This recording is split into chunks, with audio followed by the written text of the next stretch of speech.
उत्कल विश्वविद्यालय पक्षरु कड़ा निर्देशावली एवं कैंपस रे परिचय पत्र बाध्यतामूलक नियम उल्लंघन कले हेब पुलिस कार्यानुष्ठान।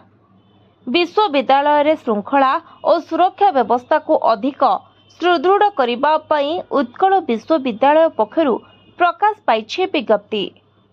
कुल सचिवों द्वारा जारी करा जाइथिबा एही निर्देशावली अनुसार विश्वविद्यालय परिसर मध्य एकाधिक कड़ा नियम लागू करा जाइछे।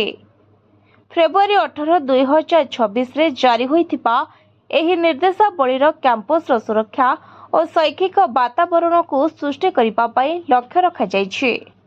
एबे विश्वविद्यालय परिसर मध्य थिबा समस्त छात्र छात्री पई वैध परिचय पत्र साथी रे रखिबा बाध्यतामूलक।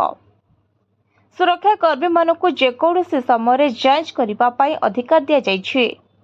जदि कौनसी व्यक्ति परिचय पत्र देखाइबारे विफल हुअन्ति किंबा कैंपस रे रहिबार सठिक कारण दर्शाई न पारंती तांको जणे अनाधिकृत भावे विवेचना कराजिबो एवं पुलिस जिम्मा दियाजिबो।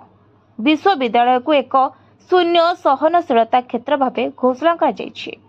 मद तथा समस्त प्रकारर निशा द्रव्य, तमाखु जातीय द्रव्य तथा ई सिगारेट एवं भेप्स प्रमुख द्रव्य गुड़िकर व्यवहार एवं महजूद को संपूर्ण निषेध कर।